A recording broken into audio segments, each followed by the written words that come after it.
दोस्तों आ गई हूँ आप लोगों के लिए एक और नई और प्यारी कहानी के साथ। कहानी बहुत ही इंटरेस्टिंग है।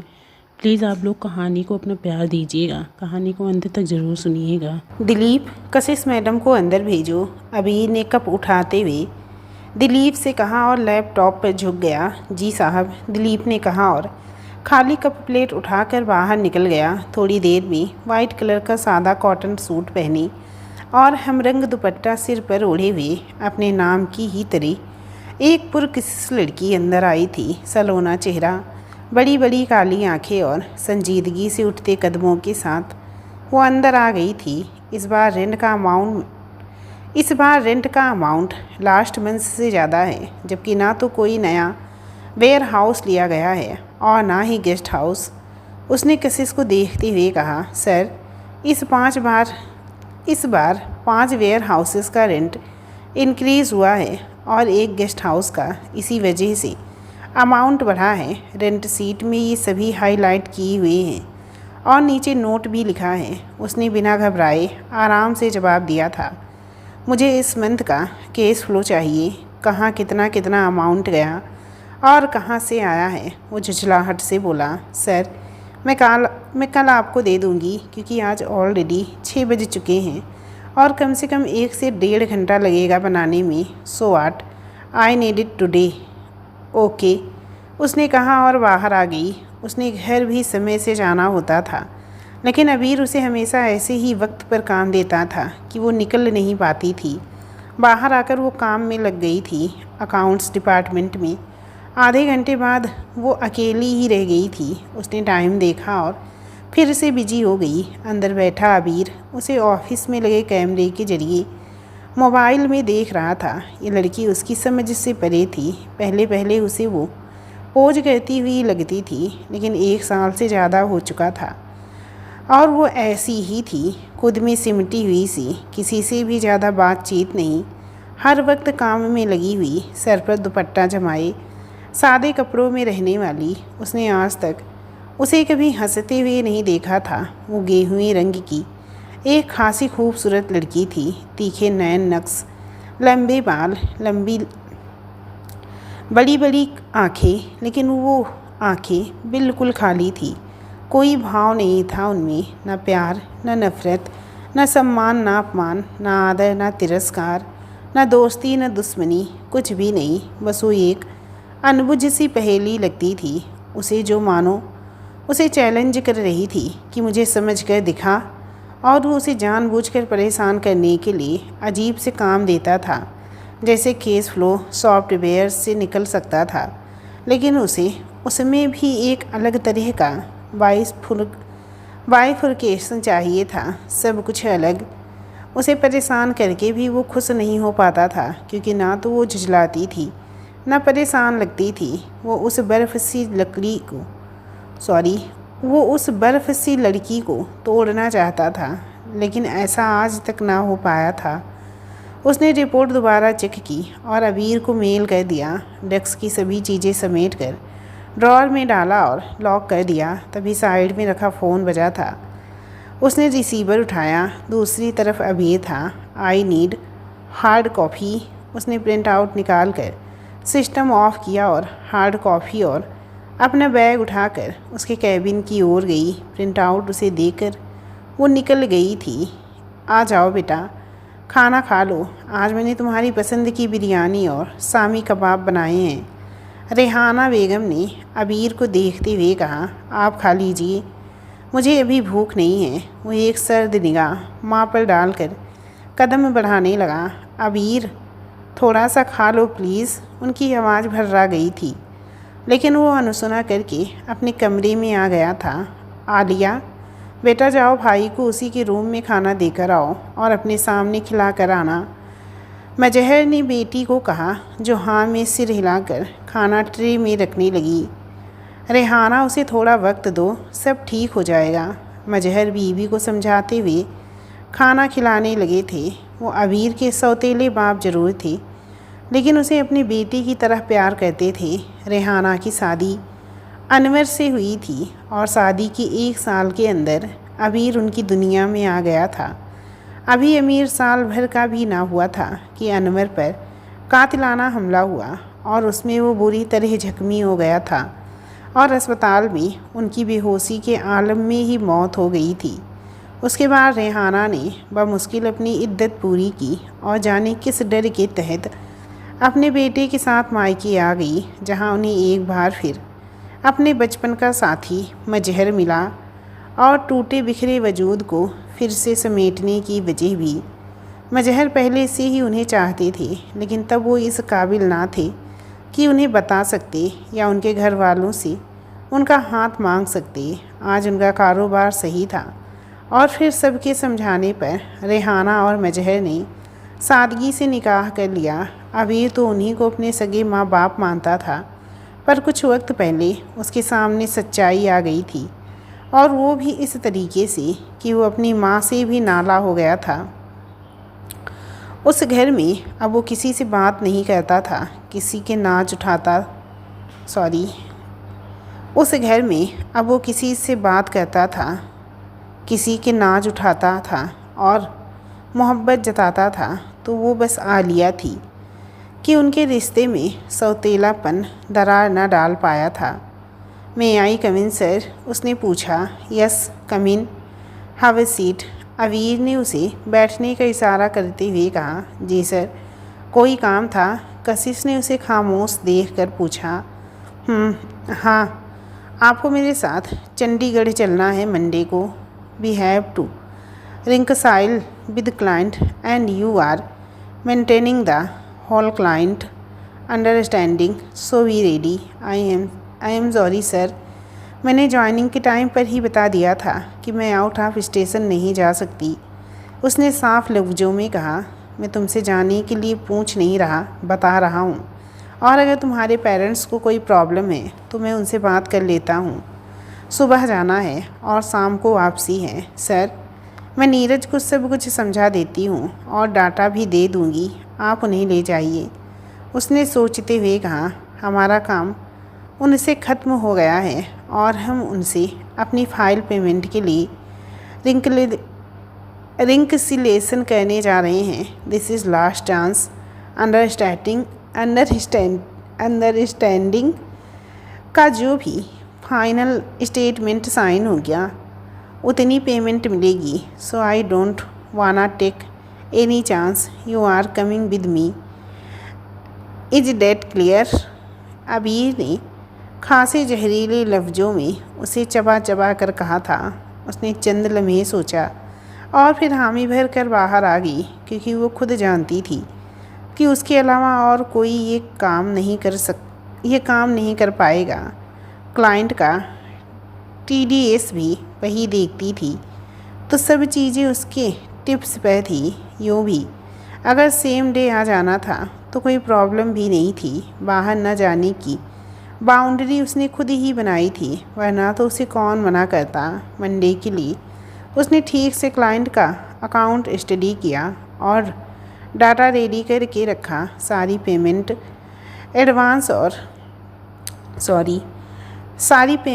एडवाइस और लास्ट साइंड रिको एक फ़ाइल में लगाया। 26 ASCTDS रिंकसाइल किया और सभी का प्रिंट आउट फाइल करने के बाद उसने लैपटॉप, पेन ड्राइव, फाइल और कुछ और चीज़ें बैग में डाली। अभी वो निकलने के लिए सोच ही रही थी कि इंटरकॉम पर अबीर ने उसे अंदर बुलाया था। अपने घर का एड्रेस मुझे मैसेज करो और घर जाकर एक बार लोकेशन सेंड कर देना। हम लोग सुबह 5 बजे निकल जाएंगे बाई कार और रात में तकरीबन 9 बजे तक आ जाएंगे। आई हो कि सब डाटा और ज़रूरी चीज़ें तैयार हो चुकी होंगी। वो उसे देखते हुए बोला। जी सर, मैंने आपको एड्रेस सेंड कर दिया है, अब मैं निकलती हूँ। उसने अपनी मखसूस नपे तुले अंदाज में जवाब दिया और अबीर के सिर हिलाने पर निकल गई। अगर नींद आ रही है तो सो जाओ, अभी हमें 3 घंटे लगेंगे। अबीर ने कशिश को देखते हुए कहा। वो कार खुद ही ड्राइव कर रहा था। कशिश उसके पास बैठी हुई थी, जिसकी पलकें बोझिल थी। उसने अबीर की तरफ देखा और सीट की बैक से सिर टिकाकर आंखें मूंद ली। चंद लम्हों में ही वो नींद की आगोश में थी। अबीर खामोशी से कार ड्राइव कर रहा था। बीच बीच में वो उसके चेहरे पर एक उचटती हुई निगाह डाल देता था। आज वो सुबह उसे पिक करने के लिए उसके घर गया था। उसके भाई और बहन से उसकी मुलाकात हुई थी। वो दोनों भाई बहन कसफ और कासिफ जुड़वा थे और कशिश से 3 साल छोटे। दोनों बहुत जिंदा दिल और हंसमुख थे। जाने कशिश ऐसी सड़ू सी क्यों थी। वो थोड़ी देर वहाँ बैठा था और इतने में कशिश आई थी। कसफ ने उसे चाय के साथ मूंग दाल के पकौड़े पुदीने की चटनी के साथ खिलाए थे। उसे वो 15 मिनट वहाँ गुजार कर अच्छा लगा था। बहुत दिनों बाद बाप की मोहब्बत और माँ की ममता की शिद्दत से याद आई थी। कसफ ने उसे बताया था कि बज्जो यानी कशिश की तबीयत ठीक नहीं है। कल से वो रात को बुखार की वजह से सो नहीं पाई थी। अभी टेबलेट ले ली है तो थोड़ा ठीक है। उसे याद दिला दे वो दवाई के लिए। अभी शायद दवाई का असर था कि वो ऐसे सो गई थी। उसने आदतन एक उचटती हुई नज़र उस पर डाली और फिर जैसे वो नज़र पलटना ही भूल गई थी। सुबह के चंपई उजाले में उसका चेहरा वाइट और आसमानी दुपट्टे के हाले में चांद की तरह रोशन और उजला लग रहा था। मेकअप और बनावट से पाक वो उसे दिल में उतरती हुई महसूस हुई। आँखों पर रेशमी स्याह पलकें और खूबसूरत कोमल लब उसे बेईमान बनाने लगे थे। उसने जल्दी से निगाह फेर ली थी। दिल के इस अंदाज में धड़कने से वो घबरा गया था। यूँ तो वो खुद एक खुश शकल और रुआबदार पर्सनैलिटी का मालिक था। एक कामयाब बिजनेसमैन था। उसे लड़कियों की कमी नहीं थी, लेकिन अब तक किसी लड़की ने उसके दिल के तार ना छेड़े थे। लेकिन आज जो वो महसूस कर रहा था वैसा भी पहले कभी नहीं हुआ था। जबकि वो इन सब से बेखबर दवाई के जेरे असर नींद में थी। आज सुबह से ही ठंडी हवा चल रही थी। बारिश होने के आसार साफ थे। थोड़ी देर में ही बादल घिर आए थे। बादलों के गरजने की आवाज़ से वो जाग गई थी। उसे खुद पर गुस्सा भी आया कि वो सो कैसे गई। हम लोग 1 घंटे में पहुंच जाएंगे। अभी काफ़ी टाइम है तो ब्रेकफास्ट करके चलेंगे। अबीर ने बिना उसकी तरफ देखे हुए कहा। जी। उसने आदत के मुताबिक कम से कम अल्फाजों में ही जवाब दिया। थोड़ी देर में हल्की रिमझिम शुरू हो गई थी। वो लोग चंडीगढ़ पहुंच चुके थे। अभी 9 बजे थे। अबीर ने गाड़ी होटल की तरफ मोड़ दी।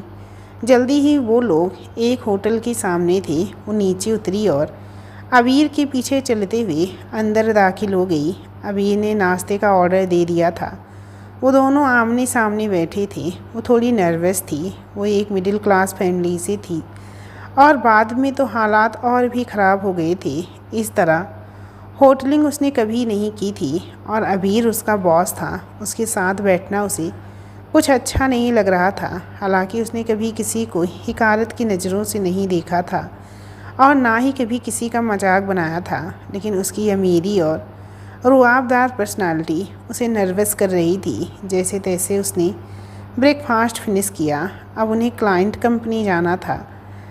जल्दी ही वो दोनों वहाँ पहुँच गए थे। मीटिंग टाइम में अभी भी आधा घंटा था। उन्हें वहाँ एक कॉन्फ्रेंस रूम में बैठा दिया गया था और वहीं उन्हें वेट करना था।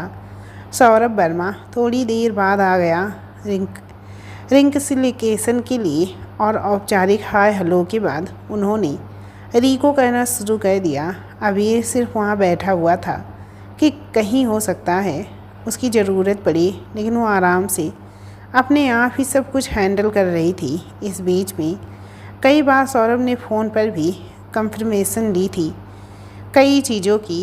ये सब पूरा होते होते लंच टाइम हो गया था। लेकिन अभी भी एक डेविड नोट और TDS पर कुछ क्लियरेंस बाकी था, जिसमें डेविड नोट प्रोजेक्ट मैनेजर से डिस्कस होना था और बाकी टैक्सेशन डिपार्टमेंट से किसी को आना था। तो सौरभ ने उन्हें अपने साथ कैंटीन में लंच ऑफ़र किया था और अभी ने उसकी तबीयत देखते हुए हाँ कह दिया था। वो लोग लंच से वापस आ गए थे और डेविड नोट के लिए अबीर ने बात की थी, जो कि वापस ले लिया गया था। और अब वो दोनों टैक्सेशन डिपार्टमेंट से किसी के आने का वेट कर रहे थे। तकरीबन 40 मिनट बाद किसी ने दरवाज़ा खोला। Hello, I am sorry Thakur. एक दरमियाने कद का आदमी अंदर आया था। उसकी उम्र तकरीबन 35 साल रही होगी। कशिश तो जैसे उसे देखकर शॉक्ड हो गई थी। अबीर ने उसके हेलो का जवाब देते हुए हाथ मिलाया था और बैठते हुए जब उस शख्स की नज़र कशिश पर गई थी तो वो भी भौचक्का रह गया था। अबीर ने पहली बार कशिश की आंखों में गुस्सा देखा था। उसके गुस्से और नफ़रत की इम्तिहा ये थी कि वो हौले हौले काँप रही थी। अबीर ने धीरे से उसका हाथ दबाया था और उसने चौंक कर अबीर को देखा था। खुद पर उसने जल्दी ही काबू पा लिया था और बहुत ही प्रोफेशनल अंदाज में उसके साथ TDS रीको शुरू कर दिया था। सॉरी उसे देखकर इतना कंफ्यूज था कि वो कुछ बोल ही नहीं पा रहा था। शाम के 5 बजे तक वो लोग फ्री हो गए थे। फाइनल साइन, आउटस्टैंडिंग स्टेटमेंट और रीको उनके हाथ में था। वो दोनों नीचे आए लेकिन बाहर नहीं निकल पाए क्योंकि इस वक्त बारिश काफ़ी तेज़ थी।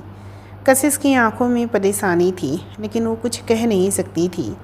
तुम यहीं ठहरो, मैं कार यहीं ला रहा हूँ, ये कहकर अबीर निकल गया। अभी वो वहीं अबीर का वेट कर ही रही थी जब उसे सॉरी ने आवाज़ लगाई। उसने होंठ भींच लिए थे। कशिश, मुझे तुमसे बात करनी है, सॉरी ने उसके करीब आते हुए कहा। How dare you to call me, you should stay away from me. नफ़रत उसके अंग अंग से फूट रही थी। तुम मेरी बात तो सुनो प्लीज़। वो उससे बात करने के लिए बेताब था लेकिन वो कुछ भी सुनने से कतई तौर पर इनकारी थी। मुझे तुमसे कोई बात नहीं करनी, मुझसे दूर रहोगे तो तुम्हारे लिए बेहतर होगा।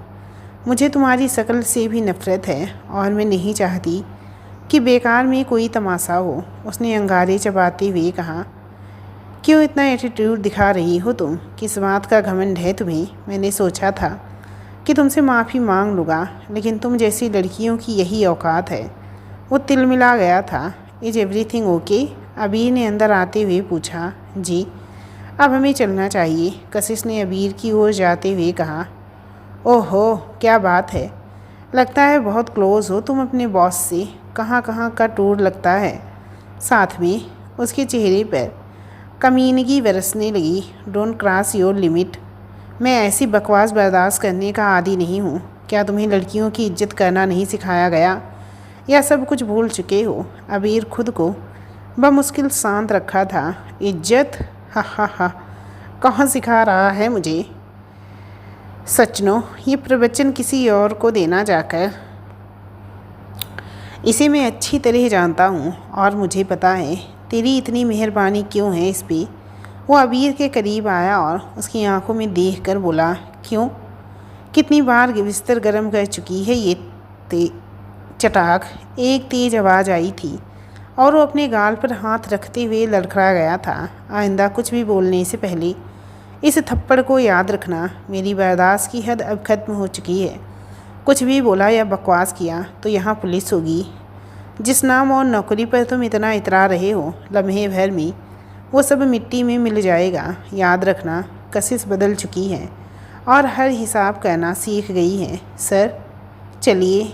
उसे थप्पड़ ने जवाब देने के बाद वो रिलैक्स लग रही थी। अबीर ने आज पहली बार उसका ये रूप देखा था। वो मुस्कुराते हुए बाहर की ओर कशिश के पीछे निकल गया और सौर्य सदमे से खड़ा देखता रह गया। मुझे नहीं लग रहा था आज बज्जो आ पाएंगी। इतनी तेज़ आंधी तूफान है और बारिश भी मूसलाधार हो रही है। उन्हें वहीं रुक जाना चाहिए। कासिफ मौसम के मद्देनज़र कशिश से मुखातिब था। बज्जो का कुछ नहीं पता भाई, वो घर से बाहर कभी नहीं रुकती। अब तो वो और भी खामोश होती जा रही हैं। मैं उन्हें एक बार दिल से हंसता हुआ देखना चाहती हूँ और वो है कि हमारी ज़िंदगी में माँ बाप की कमी पूरी करते करते अपना वजूद भी भूल गई हैं। कसम बोलते बोलते कहीं खो गई थी।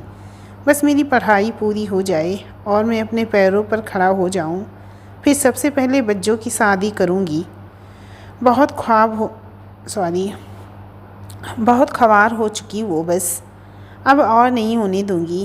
कासिफ ने दिली लफ्ज़े से कहा। दोनों भाई बहन मौसम के तेवर देखकर परेशान थे। घनघोर घटा ऐसी थी मानो आज दुनिया को बहा ले जाएगी। वो कशिश की आदत से वाकिफ़ थे।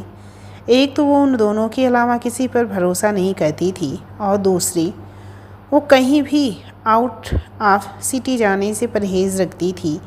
लेकिन वो दोनों यही मना रहे थे कि आज वो वहीं रुक जाए। ऐसे मौसम में आना खतरे से खाली नहीं था और फिर कई बार कोशिश करने के बाद भी उसका मोबाइल नहीं लग रहा था, जिसकी वजह से वहाँ क्या हो रहा है, वो आ रही है या रुक रही है, मालूम नहीं हो पा रहा था। यही सब कुछ रेहान के जहन में भी चल रहा था। सुबह अबीर आलिया से यही सब कुछ रेहाना के जहन में भी चल रहा था। सुबह अबीर आलिया से कह गया था कि वो बाहर जा रहा है और रात तक लौट आएगा। जो वो बोलता था वही करता भी था। लेकिन आज का मौसम जाने क्या करवा दी। वो परेशान सी बार बार आलिया से उसे फ़ोन करवा रही थी और नेटवर्क प्रॉब्लम की वजह से फ़ोन कनेक्ट ही नहीं हो पा रहा था। जहाँ ये लोग परेशान थे वहीं कशिश और अबीर कार में थे और वो सोच रहे थे कि अब कैसे घर जाया जाए। कशिश कहती है, आई थिंक हमें किसी होटल में स्टे करना होगा। ऐसे में जाना मौत को दावत देना है। हाईवे पर इस बारिश में ड्राइविंग पॉसिबल नहीं है। अबीर ने काफ़ी देर बाद उसे कहा और वो भी देख रही थी कि ऐसे में नॉर्मल ड्राइविंग मुमकिन नहीं हो पा रही थी। उसने हामी भर दी थी। काफ़ी मशक्क़त के बाद एक होटल में रूम अवेलेबल था। वो अबीर से दूर खड़ी थी और उसे रिसेप्शन पर बात करते हुए देख रही थी, जो बहुत ही झुझलाया हुआ था। बहुत देर तक बात करने के बाद उसने वहाँ कार्ड स्विप किया था। मुड़ने के बाद उसने कशिश को आने का इशारा किया था। वो उसके पीछे एलिवेटर की तरफ चल दी थी। होटल स्टाफ जो उनका सामान लाया था, उसने आगे बढ़कर रूम खोला और सामान और की देकर चला गया। बढ़कर रूम खोला और सामान उनकी ओर देकर चला गया। कशिश के पीछे ही अबीर भी अंदर आ गया और डोर लॉक कर दिया। कशिश की आंखें खौफ से फैल गई थी। सर ये मेरा रूम नहीं है। वो घबरा गई थी। अबीर ने उसकी तरफ देखा। हिरनी जैसी काली आंखें खौफ ज़दा थी। अनजाना डर साफ नज़र आ रहा था। आज परेशान लग रही थी वो, लेकिन उसे इस तरीके से तो कभी परेशान करना नहीं चाहा था उसने। यूँ भी आज सुबह से वो अपनी आदत के ख़िलाफ़ उससे बहुत नरमी से पेश आ रहा था। नहीं, ये ना तुम्हारा रूम है और ना मेरा। ये आज रात के लिए हमारा रूम है, उसने धीमे लहजे में कहा। उसकी बड़ी बड़ी आंखें और भी खौफ से भर गई थी। आपको शायद कोई गलतफहमी हो गई है उस सॉरी की बातें सुनकर। मैं ऐसी लड़की बिल्कुल भी नहीं हूँ। आप और मैं इस कमरे में बिल्कुल नहीं। रूम अनलॉक कीजिए, मुझे जाना है। वो फ़ौरन ही अपना बैग उठाकर बोली थी। अबीर पहले ही जानता था कि कुछ ऐसा ही रिएक्शन होगा उसका, इसीलिए उसने बताया नहीं था उसे नीचे कि सिर्फ एक ही रूम मिल पाया है। और अब जिस अंदाज में उसने कहा था वो उसे सुलगा गया था। कशिश, बैठ जाओ। मुझे कोई शौक़ नहीं है तुम्हारे साथ रात में रुकने का, बस अभी मजबूरी है। एक ही रूम अवेलेबल था अभी, और इससे पहले जिन 4 होटल्स में हम गए थे वहाँ कोई रूम नहीं मिल पाया था। और आसपास ये लास्ट होटल है। इसके बाद काफ़ी दूर होटल्स हैं जहाँ इस बारिश में पहुँचना फ़िलहाल नामुमकिन है। और हाँ, मैं किसी की बातों से दूसरों के बारे में कोई राय कायम नहीं करता। सो अगर तुम्हारी समझ में कुछ आ गया है तो बैठ जाओ, वरना बाहर जाकर तुम कितनी सेफ़ हो ये तुम भी जानती हो। और हम दोनों को कार में ही रात गुजारनी पड़ जाती तो वो जगह कहीं ज़्यादा तंग है। और एक बात, अगर तुम ऐसी लड़की नहीं हो तो तुम ये भी जान लो कि मुझे भी कोई बैड कैरेक्टर सर्टिफिकेट नहीं मिला है। वो कड़वे लेकिन पुख्ता लहजे में कहते हुए सोफे पे बैठ गया था।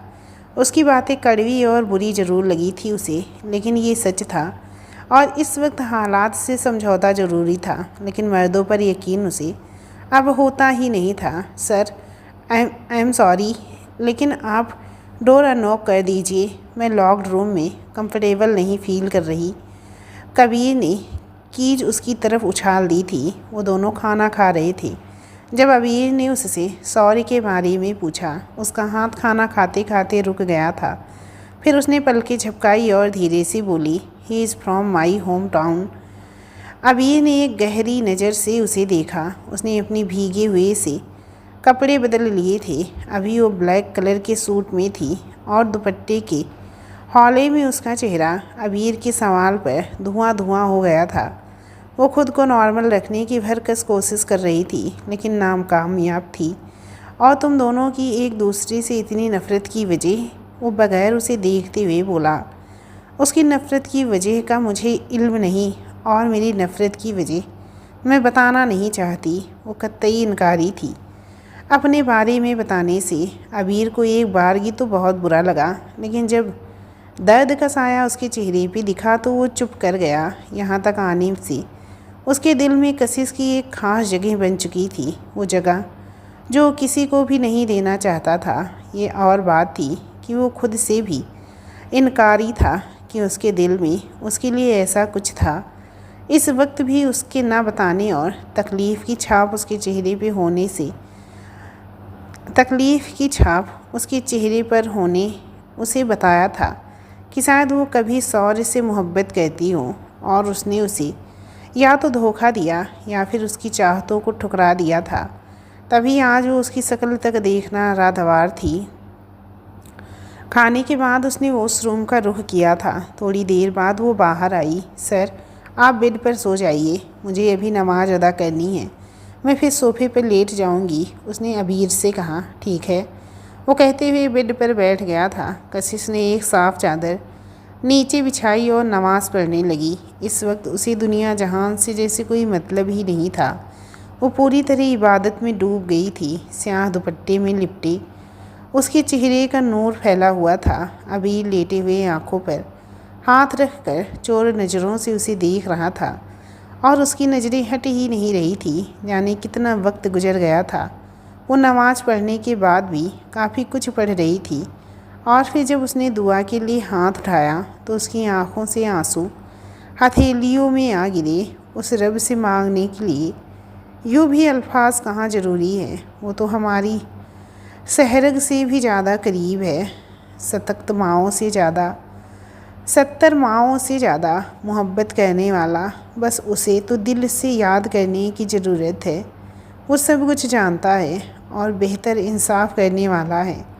जो कुछ इंसान किसी से नहीं कह पाता, वो सब मामला उसे सौंप देता है, और वो अपने बंदे को कभी बेआस नहीं रखता। बस उस पर भरोसा रखो। अबीर जब उसकी दुआ में उठे हाथ देखे तो बेबस उसे माँ याद आ गई थी। वो बस 2 बरस से उनसे बात नहीं कर रहा था। वो 2 बरस से उनसे बात नहीं कर रहा था, जब से उसके चचा ने उसे बताया था कि मजहर उसके सगे बाप नहीं है, और मजहर उसकी माँ को पहले से चाहते थे।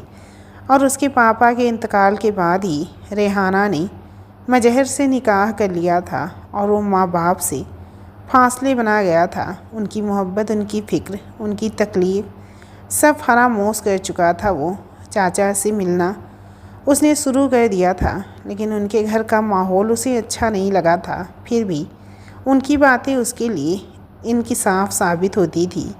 बस आज माँ की मोहब्बत और बाप की शफ़क़त उसे फिर शिद्दत से याद आई थी। कशिश नमाज के बाद सोफ़े पे आकर बैठ गई थी और कासिफ़ को फ़ोन करने की कोशिश करने लगी, लेकिन ना तो कासिफ़ का नंबर लग रहा था और ना ही कसफ का। उसने अबीर की तरफ देखा, जो आंखों पर हाथ रखे हुए सोया हुआ महसूस हो रहा था। वो भी इत्मीनान से सोफ़े पे लेट गई थी। एक गैर मर्द की मौजूदगी उसकी बेचैनी का सबब थी। उसे थकावट की वजह से नींद आ रही थी, लेकिन अबीर की मौजूदगी से खौफजदा सी वो सोना नहीं चाहती थी, इसलिए आंखें खुली रखने की भरकस कोशिश कर रही थी। अबीर को कब नींद आ गई मालूम ही नहीं हुआ, और कशिश भी ज़्यादा देर तक जाग नहीं पाई थी। रात को जाने कौन सा पहर था जब कशिश को महसूस हुआ कि अबीर उसके करीब खड़ा है। उस पर खौफ इस कदर तारी हुआ कि वो हिल भी ना पाई। बस दिल ही दिल में खुद पर लानत भेजने लगी कि वो सो कैसे गई। अबीर ने नीचे लटका हुआ उसका हाथ ऊपर रखा और उसकी चादर दुरुस्त की। फिर नज़र भर उसे देखा और वापस बेड पर आ गया। कशिश ने चैन की सांस ली। उसके दिल को जैसे कोई एहसास छू गया कि सभी एक जैसे नहीं होते। कुछ लोग औरत की इज्जत करना भी जानते हैं। वो घर आ गया था और जब से आया था कशिश का रूप उसकी नज़रों से ओझल नहीं हो रहा था। जब उसने रात में उसे सोते हुए देखा था तो दिल सारे तार झंझना गए थे। वो लम्हे भर में दिल की बाजी हार चुका था। जब उसने उसकी चादर ठीक की थी वो जाग गई थी और एकदम से सहम गई थी। ये और बात है कि उसने जाहिर ना किया था, लेकिन वो समझ चुका था कि वो कितनी डरी हुई है। उसका चेहरा याद करके वो मुस्कुरा देता है। क्या बात है भाई, अकेले अकेले बड़ा मुस्कुराया जा रहा है। कोई तो बात है जिसकी पर्दादारी है। आलिया जो उसके कमरे में आकर उसे कुछ देर से यूं ही मुस्कुराते हुए देख रही थी, उसे छेड़ते हुए बोली, नहीं तो और तो कब आई? वो हड़बड़ा गया था तभी जब आप किसी के ख्यालों में इस कदर गुम थे कि किसी बात का होश ही नहीं था। वैसे कौन है, कहाँ रहती है, क्या नाम है, और सबसे बड़ी बात मामला कहाँ तक पहुँचा है? वो पीछा छोड़ने वालों में से नहीं थी। तू मार खाएगी मुझसे, ये बता किस काम से आई है? तू बिना काम तो इस टाइम आने से रही। ओह, मैं तो भूल ही गई, मुझे मार्केट जाना है और मम्मी की तबीयत ठीक नहीं है, तो आप ले चलो मुझे। कल मेरी फ्रेंड की एंगेजमेंट है और मुझे ड्रेस लेनी है। वो नॉन स्टॉप शुरू हो गई थी। क्या हुआ मम्मी को? उनकी तबीयत ख़राब सुनकर वो बेचैन सा हो गया था।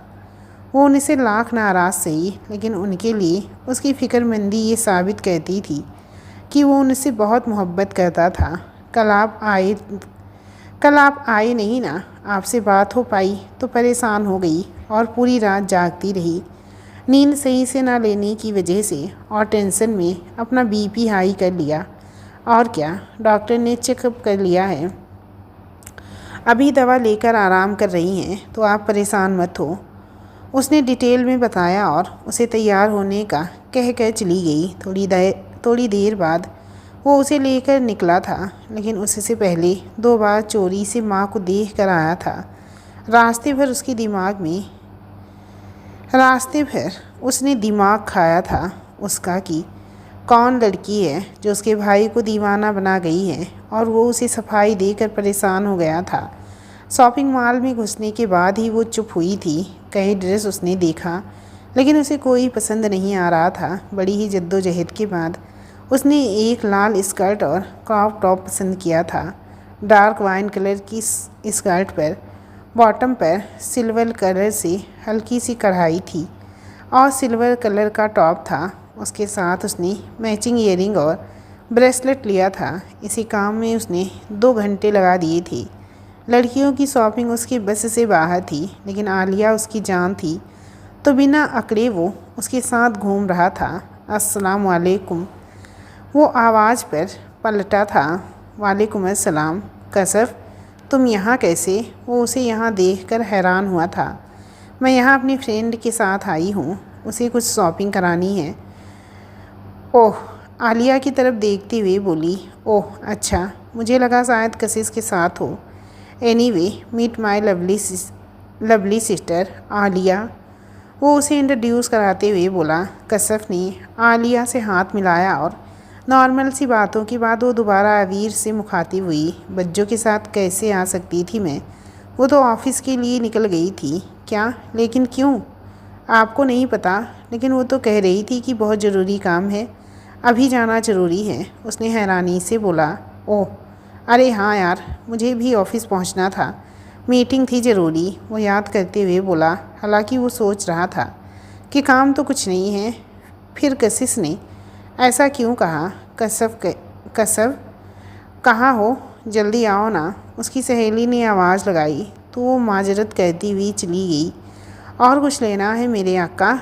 अबीर ने आलिया को छेड़ा। नहीं, चलिए, पता है मुझे ऑफिस जाना है। आपने अब, वो मुंह बना रही थी। काम है यार, बट डोंट वरी, तुम्हें घर छोड़ कर जाऊँगा। कशिश, आओ मैं ड्रॉप कर देता हूँ। वो ऑफिस से निकलकर स्टैंड की तरफ जा रही थी जब अबीर ने कार उसके पास रोकी थी।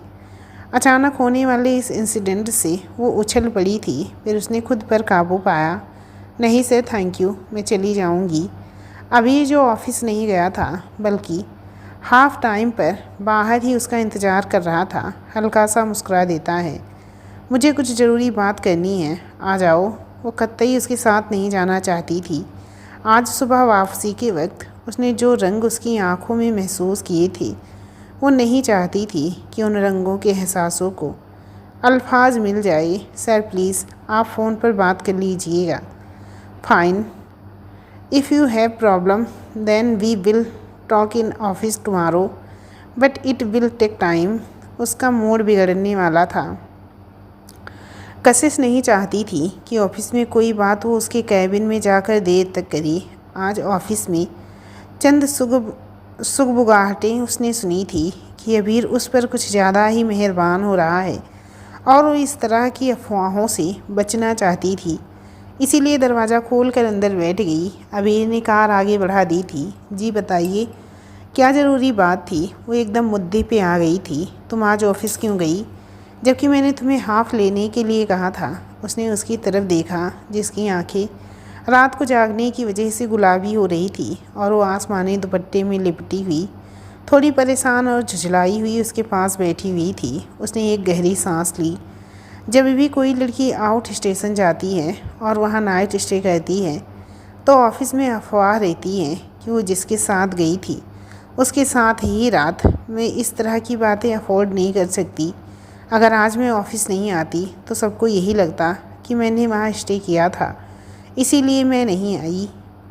बस यही रीज़न था। उसने सिर झुकाए हुए ही जवाब दिया।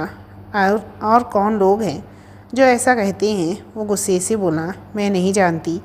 शायद हर किसी के लिए ऐसे लोग अलग होते हैं, लेकिन सब के लिए कोई ना कोई ज़रूर होता है। तो तुम उन्हें जवाब दे सकती हो।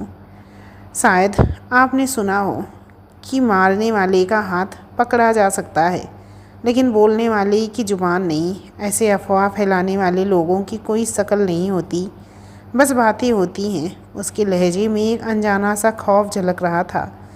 तो क्या तुम इन बातों से डरती हो? जी मैं बहुत डरती हूँ। अगर ऐसी कोई बदनामी हुई तो मेरी फैमिली के लिए बहुत प्रॉब्लम हो जाएगी, जो मैं बिल्कुल नहीं चाहती। वो कतई अंदाज में बोली। बस सर, मुझे यहीं उतरना है। आपका मेरे घर तक आना मोहल्ले की नज़रों में खटकेगा, तो प्लीज़। उसकी बात ने अबीर को एहसास दिलाया था कि मिडिल क्लास में लड़कियों को कितना कुछ झेलना पड़ता है। उसने आलिया पर कभी ऐसी कोई पाबंदी नहीं लगाई थी। बस जो भी है वो सच उसे हर हाल में घर बताता था। बस जो भी है वो सच उसे हर हाल में घर पे बताना था, और बाकी सब वो खुद देख लेगा। उसके जाने तक वो वहीं खड़ा उसे देखता रहा, जब तक वो आंखों से ओझल नहीं हो गई। आलिया, अगले हफ्ते मेरा बर्थडे है और मैं ये दिन बस तुम्हारे साथ सेलिब्रेट करना चाहता हूँ। तुम आओगी ना? जमशेद ने उसका हाथ थामते हुए बड़े प्यार से पूछा। अकेले क्यों? हम सब मिलकर तुम्हारा बर्थडे बहुत अच्छे से सेलिब्रेट करेंगे और खूब धमाल मचाएंगे। वो बच्चों की तरह खुशी से बोली। क्या यार, मुझे नहीं मनाना सबके साथ। मैं मेरा ये ख़ास दिन बस तुम्हारे साथ रखना चाहता हूँ, तुम्हारे पास रहना चाहता हूँ, हर पल हर लम्हा। और तुम हो कि प्लीज़ समझो ना, आई लव यू। और फिर ये तुम्हारा फाइनल ईयर है, क्या पता फिर कभी ये वक्त मिले। वो गुस्से से बोलते बोलते फिर मोहब्बत पे आ गया था। हाँ ये तो है। तो ठीक है, हम चलेंगे, लेकिन अब मुझे जाना है। मेरी फ्रेंड की एंगेजमेंट है और मैं लेट हो रही हूँ। वो मुस्कुराते हुए बोली। जाने से पहले कुछ तो ख्याल करो। सुनो ना, आई वाना किस यू प्लीज़। वो उससे बाहों में भरने लगा।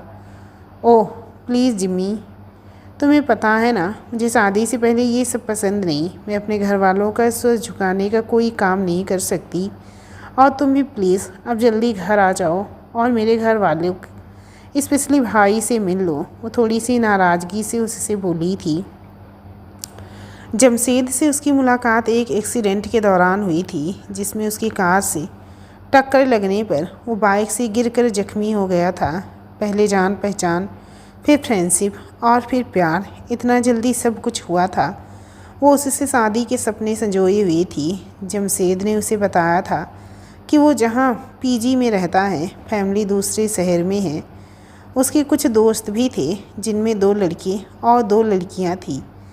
वो अब कॉलेज के बाद अक्सर उससे मिलती थी। बस जब भी वो शादी की बात कहती तो जमशेद उसे फैमिली को मनाने में थोड़ा टाइम लगेगा कहकर मना लिया करता था। मैं तो खुद चाहता हूँ कि जल्दी से हमारी शादी हो जाए और फिर हम दोनों के बीच के फासले मिट जाएं, लेकिन लगता है कि तुम्हें मुझ पर यकीन नहीं है। ऐसा भी क्या मांग लिया मैंने, जाओ तुम अपनी पार्टी में। वो बेहद नाराज़ हो गया था। सॉरी जिमी, प्लीज़ नाराज़ मत हो, प्लीज़ ना। अगले हफ्ते हम पूरा दिन साथ रहेंगे बस। वो उसे मनाने लगी और वो जल्दी ही मान गया। आलिया उसके बारे में घर पर बताना चाहती थी, लेकिन वो हर बार उसे ये कहकर मना कर देता था कि वो पहले अपने घर वालों से बात कर ले, उन्हें तैयार कर ले, तब वो खुद उनके घर वालों से बात करने आएगा। और वो उस दिन का बेसब्री से इंतज़ार कर रही थी। उसे अब अबीर की निगाहों से डर लगने लगा था। वो खुद तो कुछ नहीं कहता था, लेकिन उसकी नज़रें बहुत कुछ बोलती थी। उसकी सिक्सेंथ सेंस उसे बार बार वार्न कर रही थी, और वो भी उससे कुछ कहने से पहले दूर चले जाना चाहती थी। उसने सोचा जैसे ही उसे जॉब मिलेगी वो इस नौकरी को छोड़ देगी, लेकिन दिल में वो ये भी जानती थी कि ये इस परेशानी का हल नहीं है। अबीर को अब उसे देखने की ऐसी आदत और चाहत हो गई थी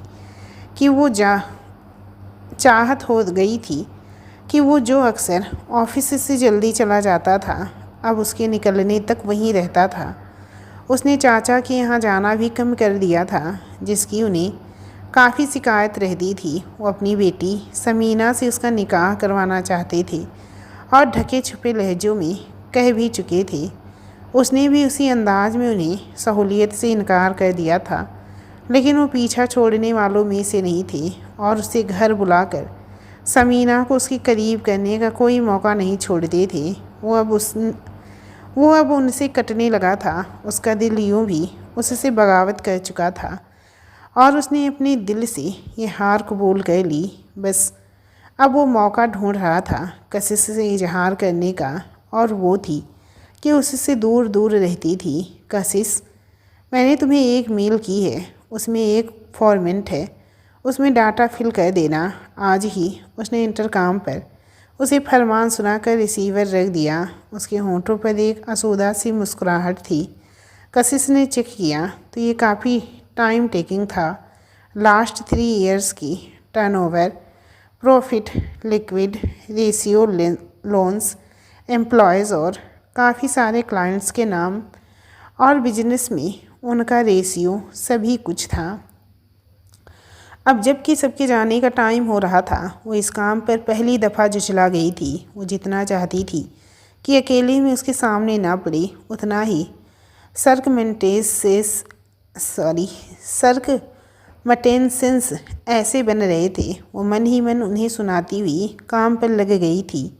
मैडम क्या हुआ, चलना नहीं है? समीर सर ने उसे काम में लगे देख कर निकलते हुए पूछा। नहीं सर, ये फॉर्मेट आज ही भेजना है, उसने अफसुर्दा लहजे में कहा। Okay madam, bye.